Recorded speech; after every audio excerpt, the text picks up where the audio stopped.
Hi YouTube, this is Dark Emissary 617, and today I have here is my review for the Transformers Robots in Disguise Legion class figure of Groundbuster, or as the cartoon calls him, Groundpounder, because for some reason his name changed to Groundbuster on the toy.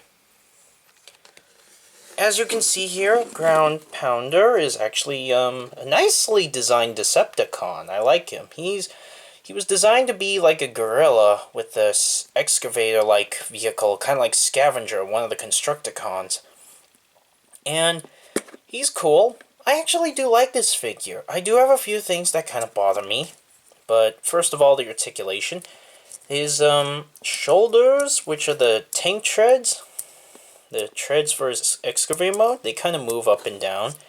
His arms actually have some fair motion, going outwards, inwards, and he has this one elbow joint plus a wrist that hinges up and down. The other hand does have a joint, but it's kind of part of the transformation. It doesn't look right. And of course, his very tiny stubby feet kind of move up and down and can bend outwards. So yeah, those problems. First of all, he can stand on his own, so that's fine, but as I mentioned, that elbow on his left elbow is pretty much not really an elbow joint at all. It's just part of the transformation. But my biggest complaint is actually from two other things. One, he is horribly out of scale. Anyone who's seen the episode with Groundpounder, he was actually almost about the same size as Grimlock, the largest Autobot in this show. To show how bad this looks, here he is next to my Warrior class Bisque, and even next to Ratchet, which he just looks so out of place and so bad. Even with Clampdown, I can slightly kind of excuse, since he is relatively short, but not that short. Groundpounder, on the other hand, should not be in the slightest this tiny, because he was a very big character. And I do hope that one day they make a warrior class for him. It won't be that accurate in scale, but it'll be better than this.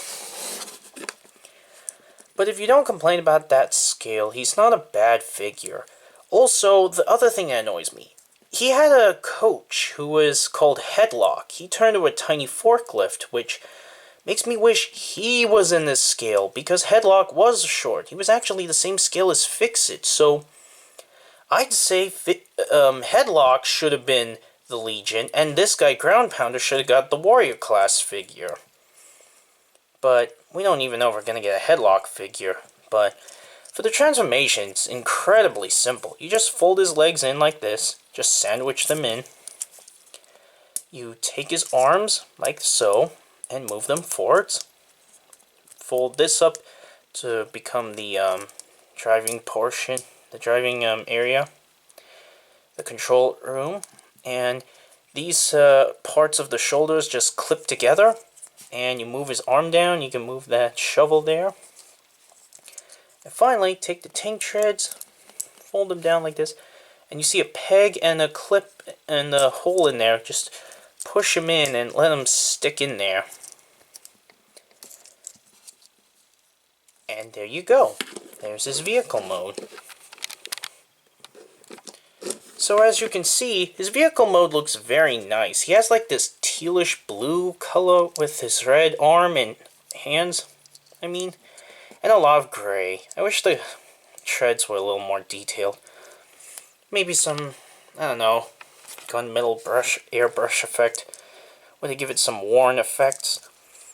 But he looks very nice. Yes, the fist is still exposed in the open, but aside from that, it actually is a very nice excavator mode. And you see what I mean by, like, Scavenger from the Constructicons team? He's a little excavator just like him. Only, like, bluish teal. So that's his vehicle mode. Now, you just transform him back like so, just by folding out the parts and just, do what I said before, kind of in reverse. And it's very simple. You could just have him done in no time flat. So overall, I do recommend this guy, and he is a good figure, like I said, but He really needs to be larger and much taller, while Headlock should have been in this scale. And that's all I got to say. He's a good figure, and if you do find him, I do suggest you pick him up, because he's one of the better Legion figures. And this may be, sadly, the only figure we're gonna get of this guy, sadly. So that's my review for the Transformers Robots in Disguise, Groundpounder or Groundbuster, whichever you prefer. This is Dark Emissary 617 signing out.